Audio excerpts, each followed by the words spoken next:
Hello students, last class हम कुछ numericals कर रहे थे। आज भी आगे कुछ और न्यूमेरिकल्स के साथ शुरू करेंगे क्लास को। तो कुछ क्वेश्चन लिख रहा हूं मैं यहाँ पे। आपको क्या करना है, इन क्वेश्चंस को प्रैक्टिस करना है, ट्राई करना है पहले, ठीक है। फिर ना हो फिर आगे वीडियो को देखना है, ठीक है। तो उसी में से एक क्वेश्चन मैं आपको यहाँ पर दे रहा हूँ, ट्राई कीजिएगा। तो क्वेश्चन है the half life of first order reaction. The half-life of a first order reaction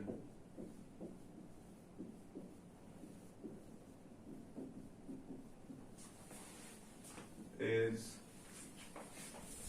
6.93 minutes। ठीक है, हाफ लाइफ दे रखी है आपको 6.93 minutes. How long will it take to reduce to 10%? How long will it take to reduce to 10% of its initial concentration? ठीक है, तो question में आपको बोला है कि फर्स्ट ऑर्डर रिएक्शन है, साथ में आपको हाफ लाइफ दे रखी है। और क्या पूछ रहा है, बोल रहा है कि जो रिएक्टेंट है उसकी इनिशियल कॉन्सेंट्रेशन 10% हो जाए, उसमें टाइम कितना लगेगा। ठीक है, तो सिंपल ही है क्वेश्चन, कोई ज्यादा मुश्किल नहीं है। वीडियो को पॉज कीजिए, इसको ट्राई कीजिए, ठीक है। उसके बाद देखना आगे का सोल्यूशन। तो मैं इसका सोल्यूशन करवा देता हूं।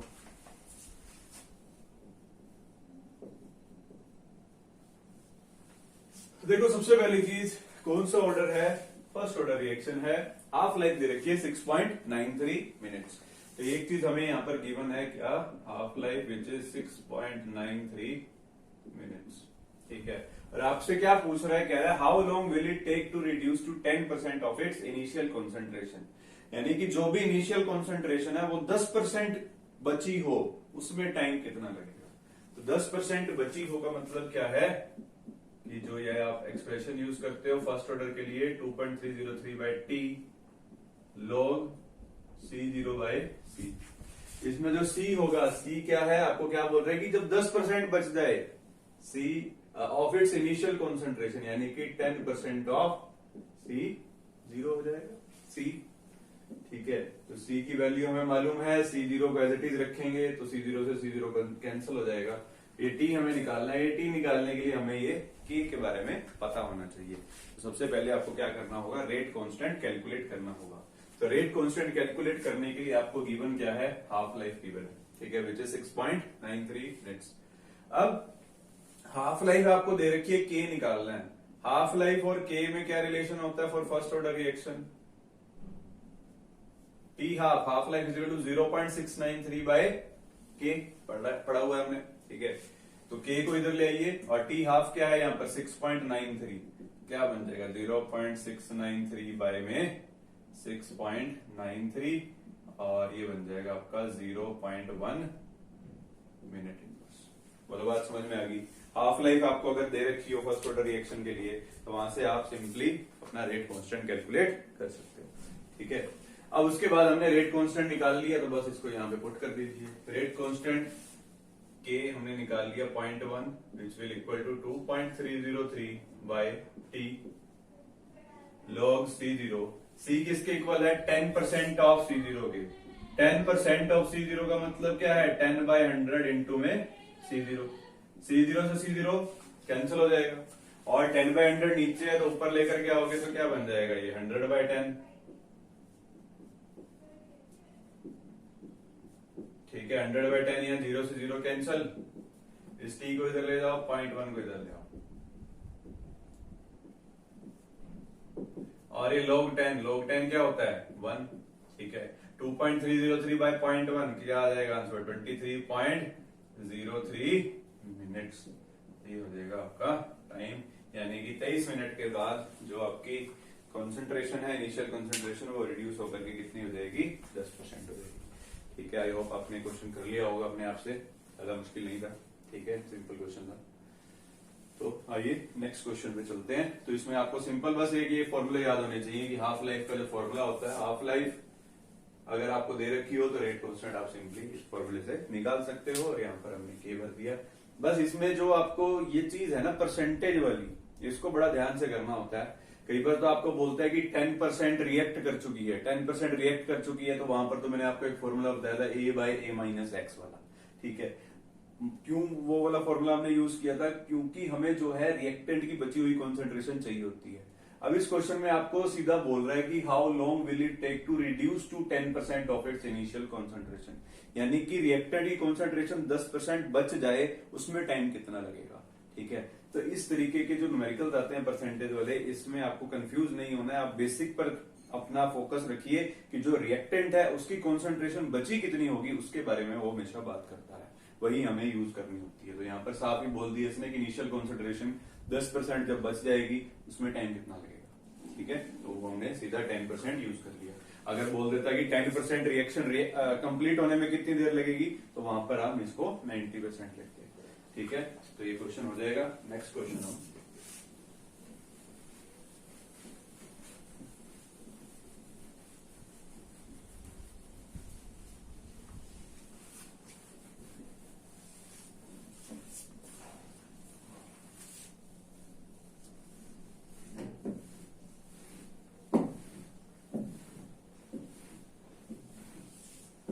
हम सारे फर्स्ट ऑर्डर के क्वेश्चन किए हैं अभी तक, जीरो ऑर्डर का नहीं किया।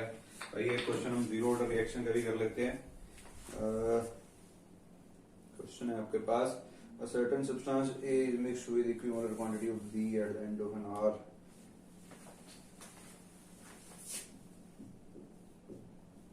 A certain substance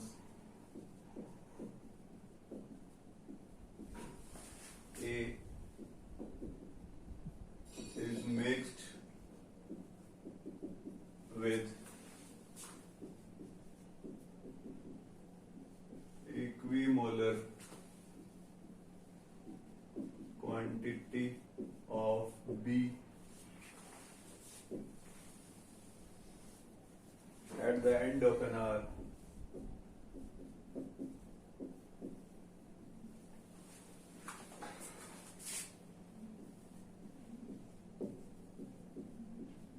%75 of A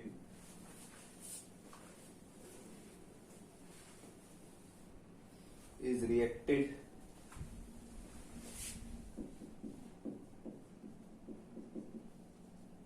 at what time? At what time A will be 10% unreacted?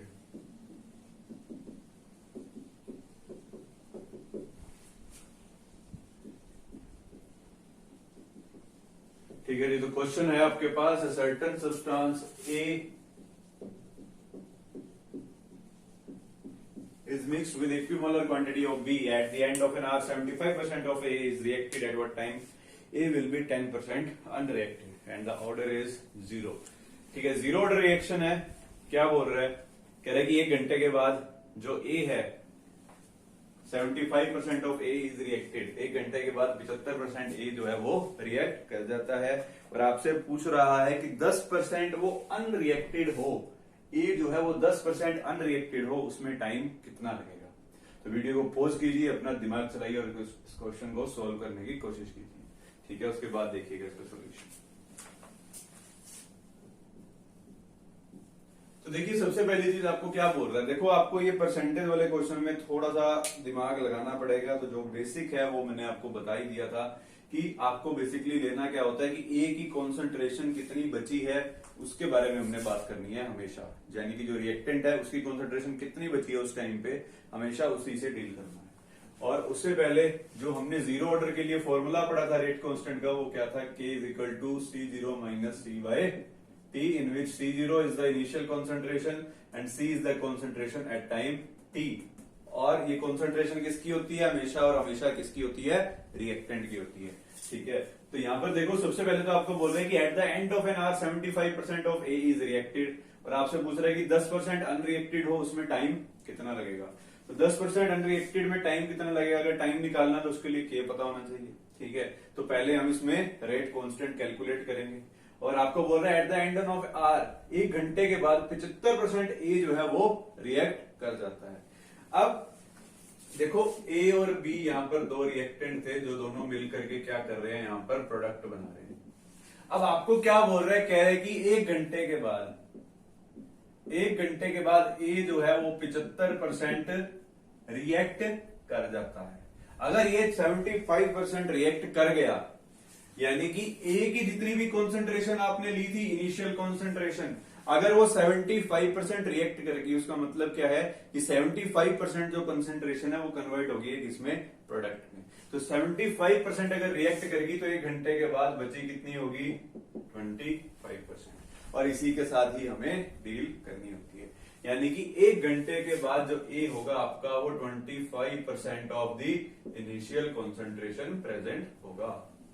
ठीक है, 25% ऑफ C0 का मतलब क्या है, 25% का मतलब 25/100 ऑफ C0, इसको कट करेंगे 1/4, यानी कि 1 घंटे बाद जो रिएक्टेंट है ए उसकी कॉन्सेंट्रेशन कितनी होगी, 1/4 ऑफ C0, या सिंपली आप कह सकते हो C0/4। तो बात समझ में आई। ठीक है, तो अब यहां से आपको क्या करना है, टाइम यहां पर पुट कर दो 1 घंटा, C0 को C0 रहने दो, C को क्या पुट कर दोगे यहां पर C0/4 बाय टाइम कितना है 1।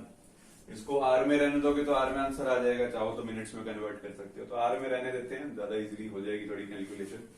ठीक है, तो ये आ जाएगा आपका यहां से के, इसको सोल्व कर लेंगे तो के आ जाएगा आपका 3C0/4। तो इस तरीके से पहले तो हमने रेट कांस्टेंट कैलकुलेट कर लिया। अब उसके बाद देखो क्या आपको कैलकुलेट करने को कह रहा है कि at what time A will be 10% unreacted. अब यहां से ध्यान से सुनो, क्या बोल रहा है, अनरिएक्टेड का मतलब क्या है कि 10% ए कब अनरिएक्टेड होगा, यानी कि रिएक्ट नहीं किया होगा। यानी कि अगर ये ए आपका जो रिएक्टेंट है प्रोडक्ट में कन्वर्ट हो रहा है, बोल रहा है कि 10% अनरिएक्टेड हो, उसमें टाइम कितना लगेगा। 10% अनरिएक्टेड का मतलब क्या है कि इसकी कॉन्सेंट्रेशन जब 10% हो जाएगी इनिशियल कॉन्सेंट्रेशन की, उसमें टाइम कितना लगेगा। ठीक है, तो इनिशियल अगर C0 है तो जो C है वो क्या हो जाएगी 10% ऑफ C0। इसमें पूछ रहा है कि आपसे टाइम कितना लगेगा। 10% ऑफ C0 का मतलब क्या है, 10/100 ऑफ C0। यहाँ पे 0 से 0 कैंसिल, तो ये क्या बचा C0/10। तो नेक्स्ट वाला जो कॉन्सेंट्रेशन है वो आपकी होगी C0/10। बोल रहा है कि ये कॉन्सेंट्रेशन जब होगी तो उसमें टाइम कितना लगेगा। ठीक है, अब वही वाला एक्सप्रेशन दोबारा से यूज करेंगे, K is equal to C0 minus C/T। T हमें निकालना है, K कितना निकाला है अभी हमने यहाँ पर 3/4 of C0 is equal to C0 minus C कितना है C0/10, और टाइम हमें बताना है। ठीक है, अब C0 माइनस C0/10 करेंगे तो क्या बचेगा यहाँ पर 9C0/10/T। ठीक है, इधर है आपका 3/4 ऑफ C0, और C0 से C0 क्या हो जाएगा कैंसर। टाइम को इधर ले जाओ तो इधर क्या आ जाएगा 9/10 इंटू में 4/3, तो 3 3 9, 4 3 12, 12/10, ये आ जाएगा आपका 1.2 आवर्स। ये हो जाएगा आपका आंसर। तो देखो बेसिकली आपको ये जो क्वेश्चंस हैं थोड़ा सा कंफ्यूज करते हैं, और इसमें आपको जो है जो परसेंटेज दी होती है इसका बड़ा खास ख्याल रखना पड़ता है कि क्या चीज अनरिएक्टेड बोल रहा है, कहां पर आपको 100 में से उसको माइनस करने की जरूरत है, कहां पर नहीं है, ये चीजें बड़े ध्यान से आपको देखनी होती हैं। ठीक है, तो पहले इसने बोला था कि 1 घंटे के बाद 75% ऑफ ए रिएक्ट कर चुका है, अगर रिएक्ट कर चुका है तो बचा कितना होगा 25%, और लास्ट में बोल रहा था कि 10% अनरिएक्टेड है। तो ये दोनों चीजें अलग अलग बोल के आपको कंफ्यूज कर सकता है, तो आपको बेसिक नहीं छोड़ना है कि रिएक्टेंट जो है उसकी बची हुई कॉन्सेंट्रेशन हमेशा आपको यूज करनी है। तो इसीलिए जो बेसिक है उसको ध्यान में रखिए, तो कोई भी क्वेश्चन आपका गलत नहीं होगा। ठीक है, तो ये हो जाएगा आपका एक और 0 ऑर्डर पे बेस्ड क्वेश्चन। अब इसके बाद नेक्स्ट जो है, नेक्स्ट क्वेश्चन तो पक्का आपको खुद से सोल्व करना है और हो जाना चाहिए।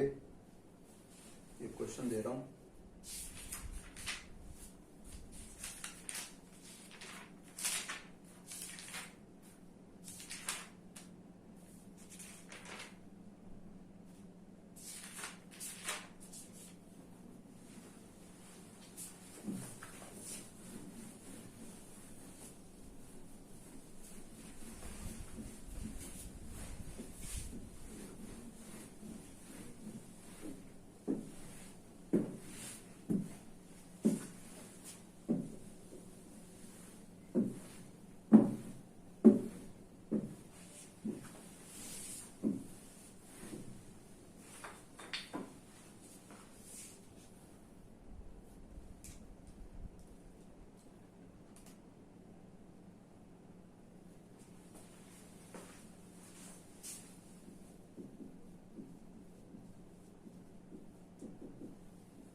क्वेश्चन है आपके पास, an organic compound undergoes first order decomposition, the time taken for its decomposition to 1/8 and 1/10 of its initial concentration is T1/8 and T1/10 respectively. Then calculate T1/8 divided by T1/10 into 10. इसकी value आपको calculate करनी है। बहुत ही अच्छा question है, ज्यादा मुश्किल नहीं है। अगर आपका बेस क्लियर हो गया है तो आप बड़ा इजीली इसको सोल्व कर सकते हो। ये जेई 2012 के एडवांस का क्वेश्चन है, ज्यादा डिफिकल्ट नहीं है। जो हमने अभी बेसिक्स पढ़े हैं उन्हीं के ऊपर ही बेस्ड है। और भी अगर आप प्रीवियस ईयर पेपर के क्वेश्चंस देखोगे जेई के, कोई ज्यादा मुश्किल नहीं आते इस चैप्टर से। हमने जितने भी प्रैक्टिस किए हैं अभी तक, वो अगर वो सारे आपको आते होंगे अच्छे से, तो आप कोई भी क्वेश्चन इस पे अटेम्प्ट कर सकते हो। ठीक है, तो वीडियो को पॉज कीजिए, इस क्वेश्चन को ट्राई कीजिए। इजी क्वेश्चन है, ज्यादा डिफिकल्ट नहीं है। ठीक है, तो आइए ट्राई करते हैं इस क्वेश्चन को। An organic compound undergoes first order decomposition, the time taken for its decomposition to 1/8 and 1/10। क्या बोल रहा है? एक तो फर्स्ट ऑर्डर रिएक्शन है, पहली चीज तो ये बोल दी कि फर्स्ट ऑर्डर रिएक्शन है, और उसके बाद बोल रहा है time taken for its decomposition to 1/8 and 1/10, कि जो भी उसकी इनिशियल कॉन्सेंट्रेशन है उसको 1/8 और 1/10 होने में जो टाइम है वो कितना लग रहा है, T1/8 and T1/10। तो आपको क्या करना है, T1/8 और T1/10 की रेशो निकालनी है। तो क्या करोगे, पहले T1/8 निकाल लेते हैं। तो आइए, फर्स्ट ऑर्डर रिएक्शन के लिए एक्सप्रेशन हमने क्या पढ़ा है, K is equals to 2.303/T log C0/C। ठीक है, अब देखो क्या बोल रहे हैं कि कॉन्सेंट्रेशन जो है इनिशियल की जब 1/8 हो गई तो उसमें टाइम कितना लगा, T1/8। ठीक है, मतलब when C is equal to 1/8 of C0, उस टाइम पे जो टाइम है वो कितना है, T1/8। बस इतनी सी चीज आपको इसमें क्रैक करनी है, और कुछ भी नहीं है क्वेश्चन में, बाकी बिल्कुल सिंपल है। ठीक है, तो आइए इसको पुट कर देते हैं। K is equals to 2.303/T क्या है, 1/8, जब C जो है वो किसके इक्वल हो जाएगा, C0/8 के। ठीक है, या 1/8 C0 लिख लो, या C0/8। तो T1/8 को इधर ले जाएंगे, 2.303/K, ये क्या आ जाएगा यहाँ पर, log 8 आ जाएगा। C0 से C0 कैंसल, 8 ऊपर आ जाएगा, तो ये बन जाएगा आपका T1/8। इसी तरीके से आपको T1/10 कैलकुलेट कर लेना। वो कैसे निकाल लोगे, जब आपकी कॉन्सेंट्रेशन जो है when C is equal to C0/10, उस टाइम पे जो टाइम है वो कितना है, T1/10। बस सिंपल सी चीज है, वही दोबारा से पुट कर देंगे इसके अंदर। तो K is equals to 2.303/T अगर 1/10 है, तो जो आपका C है वो क्या हो जाएगा, C0/10। तो C0 से C0 कैंसिल हो जाएगा, T1/10 को इधर ले जाओ, इसके इक्वल आ जाएगा 2.303/K। ये क्या बच गया यहाँ पे, log 10, और log 10 क्या होता है, 1। ठीक है, तो इसको आपको लिखने की भी जरूरत नहीं। ठीक है, इसके बाद आपने ये T1/8 निकाल लिया, T1/10 निकाल लिया। क्वेश्चन में आपको क्या बोल रहे हैं, दोनों की रेशो निकाल के 10 से मल्टीप्लाई करना है। तो आइए रेशो निकाल लेते हैं, यानी कि T1/8 divided by T1/10 will be equal to the 1/8 कितना निकाला है, 2.303/K इंटू में log 8 डिवाइडेड बाय 2.303/K, ये आ गया आपका log 10। ठीक है, 2.303/K से 2.303/K कट जाएगा, और log 10 क्या होता है, 1। तो log 1/8 बाय T1/10 इसके इक्वल आ गया, log 8 के इक्वल आ गया। और log 8 जो होता है, log 8 किसके इक्वल होता है, 0.90 के। ठीक है, तो log 8 इक्वल है 0.90 के। ये तो आया आपका T1/8 डिवाइडेड बाय T1/10, और आपसे पूछा गया है इंटू 10 भी करना है, तो इसको इंटू 10 करोगे, इधर भी 10 से मल्टीप्लाई कर दोगे, तो इसका आंसर जो है वो कितना आ जाएगा, 9 आ जाएगा। ठीक है, तो दिस 9 इज योर आंसर। ये इंटीजर टाइप क्वेश्चन था, इंटीजर टाइप क्वेश्चन जैसा कि आपको पता ही होगा, इसका आंसर 0 से लेके 9 के बीच में आता है। ठीक है, इसीलिए यहाँ पर ये 10 लगा था, अगर 0.9 होता तो फिर आंसर आता ना, इसीलिए इंटू 10 करके इन्होंने पूछा हुआ था आपसे। ठीक है, तो कोई ज्यादा डिफिकल्ट क्वेश्चन तो नहीं था मेरे हिसाब से तो। ठीक है, आप भी कर सकते हो, बिल्कुल ही सिंपल है। ठीक है, बस आपको जो बेसिक है उसको ध्यान में रखना है और उसको अप्लाई करोगे तो आपका कोई भी क्वेश्चन नहीं रुकेगा। ठीक है, तो एक तो ये हो गया। एक अब इसके बाद जो हम नेक्स्ट क्वेश्चन करने जा रहे हैं ये सबसे डिफरेंट है, अभी तक जो भी हमने क्वेश्चन किए उनसे थोड़ा डिफरेंट है, हटके है क्वेश्चन, तो इसको हम देखते हैं।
देखिए क्वेश्चन है आपके पास, सबसे पहले तो दे रखा है first order reaction, following data were obtained during the first order decomposition of N2O5। आप इसको ट्राई भी मत ही कीजिएगा क्योंकि ये डिफरेंट है थोड़ा क्वेश्चन, इसको आपको पहले समझना पड़ेगा फिर आप इसको सॉल्व कर पाओगे। ठीक है, तो सबसे पहली चीज आपको बोल रहे हैं कि फर्स्ट ऑर्डर डीकंपोजिशन है, फर्स्ट ऑर्डर डीकंपोजिशन और उसके बाद एक रिएक्शन दे रखी है और उसके बाद कुछ डाटा गिवन है और उस डाटा में आप साफ देख सकते हो क्या क्या चीजें आपको गिवन है। बोल रहा है कि जब टाइम जीरो था यानी कि इनिशियली जो प्रेशर है, अभी तक देखो जो भी हम क्वेश्चंस डील कर रहे थे वहां पर हमने कॉन्सेंट्रेशन देखी है, ठीक है, बट यहां पर जो है कॉन्सेंट्रेशन की बजाय क्या दे रखा है, प्रेशर दे रखा है। ठीक है, तो at time zero total pressure कितना है 0.5 और 100 टाइम पर, इसको सेकंड्स में है टाइम, 100 सेकंड के बाद जो प्रेशर था टोटल प्रेशर वो कितना है 0.512। ठीक है, और रेट कांस्टेंट निकालना है। देखो अगर तो आप कुछ ऐसा करोगे इस क्वेश्चन में कि is equal to 2.303 by T, यानी कि 100 सेकंड पे लॉग इनिशियल प्रेशर आपका 0.5 और 100 सेकंड पे है 0.512। अगर इस तरीके से आपने रेट कांस्टेंट निकाला तो वो गलत होगा, ऐसे नहीं निकालना है। ठीक है, क्यों नहीं निकालना है उसका रीजन है, उसका रीजन क्या है वो मैं आपको भी बताता हूँ। ठीक है, उसका रीजन क्या है कि ये ऐसे हम क्यों नहीं कर सकते, उसका एक ही रीजन है और वो रीजन क्या है कि ये जो आपको गिवन है डाटा ये क्या है, टोटल प्रेशर। देखो हमने जब भी कॉन्सेंट्रेशन की बात की थी, जब हम कॉन्सेंट्रेशन को पुट कर रहे थे अपने फॉर्मूलाज के अंदर, तो वो कॉन्सेंट्रेशन किसकी थी? रिएक्टेंट की थी। ठीक है, अगर आपको टोटल कॉन्सेंट्रेशन दे देता, यानी कि रिएक्टेंट की भी और प्रोडक्ट की भी, तो क्या आप उसको कैलकुलेट कर पाते हैं डायरेक्टली टोटल कॉन्सेंट्रेशन को पुट करके? नहीं कर पाते ना। ठीक है, तो इसीलिए आपको यहां पर दे रखा है टोटल प्रेशर, बट हमें सिर्फ किसका चाहिए? हमें सिर्फ इस रिएक्टेंट का चाहिए। तो वो आपको पहले निकालना पड़ेगा, वो निकालोगे, उसको यहां पर पुट करोगे, तब आपका आंसर सही आएगा। बात समझ में आ रही है कि क्यों नहीं हम इसको डायरेक्टली यहां पर पुट कर सकते? उसका रीजन यही है कि जो प्रेशर है, प्रेशर आपको टोटल प्रेशर दे रखा है, तो जो टोटल प्रेशर है, टोटल प्रेशर तो रिएक्टेंट का भी हो गया और प्रोडक्ट का भी हो गया। ठीक है, तो दोनों का जो है, हमें सिर्फ किसका चाहिए? सिर्फ रिएक्टेंट का चाहिए, प्रोडक्ट का नहीं चाहिए। ठीक है, तो इसीलिए पहले हमें रिएक्टेंट का जो प्रेशर है उसको निकालना पड़ेगा। आइए कैसे निकालते हैं वो सीखते हैं।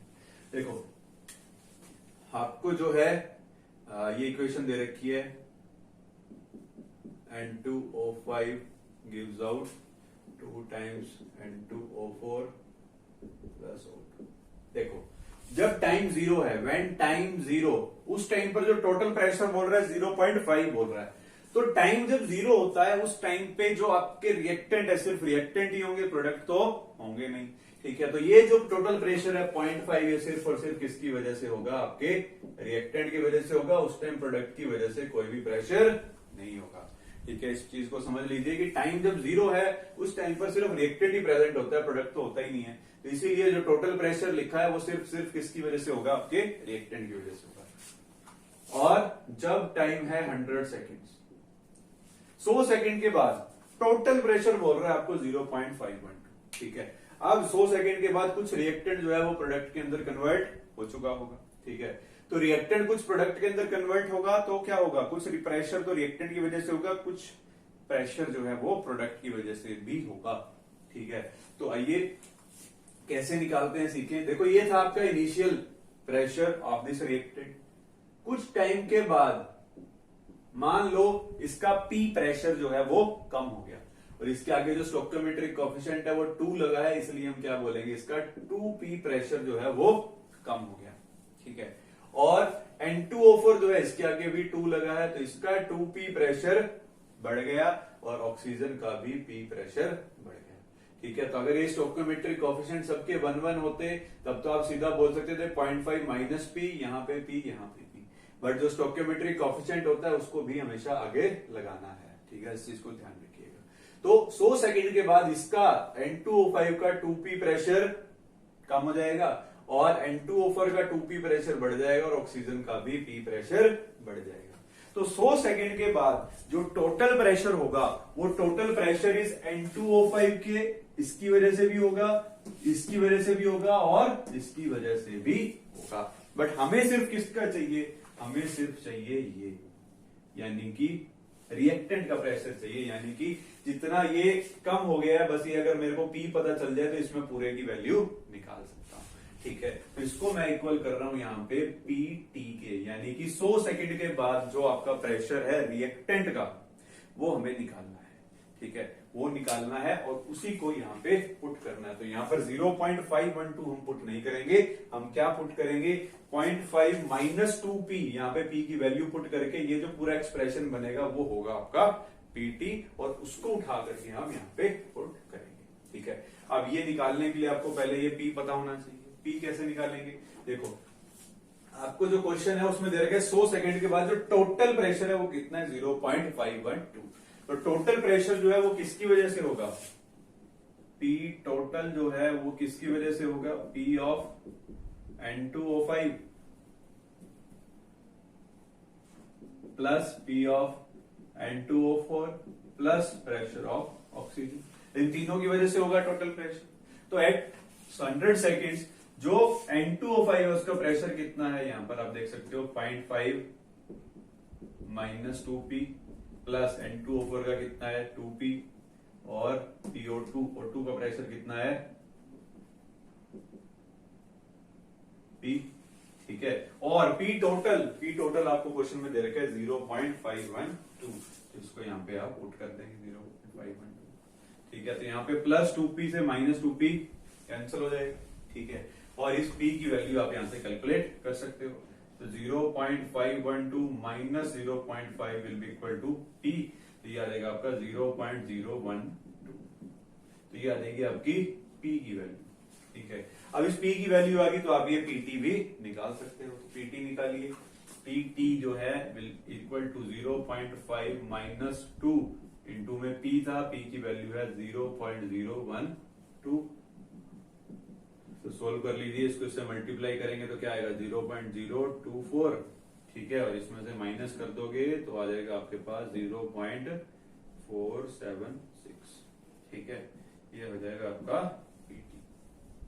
अब जहां पर हम 0.512 भर रहे थे उसकी जगह पर क्या भरोगे 0.476 भरोगे तो आपका आंसर करेक्ट रहेगा, ठीक है। बस मेन चीज तो यही थी समझने वाली इसमें, आगे का तो वही है जो हमने पहले किया है। बस अपना रेट कांस्टेंट वाला एक्सप्रेशन यहाँ पर हमने यूज कर लेना है। तो K जो है, K की वैल्यू क्या है for first order 2.303 by T log of C0/C करते हैं, ठीक है। बट प्रेशर है तो प्रेशर के लिए हम क्या कर देंगे P initial by P at time T, ठीक है। तो इनिशियल प्रेशर है 0.5 और आपसे कितनी देर के बाद पूछ रहा है 100 सेकेंड के बाद, ठीक है। 100 सेकेंड के बाद टाइम रखा यहाँ पर 100, लॉग ऑफ P इनिशियल है 0.5 एट टाइम T कितना निकाला है 0.476, ठीक है। तो इसको हम करेंगे सोल्व।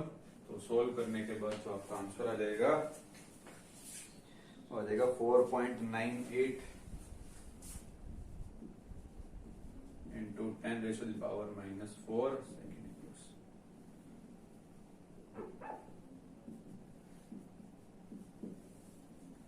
ठीक है जी। तो आई होप आपको बात समझ में आ गई होगी।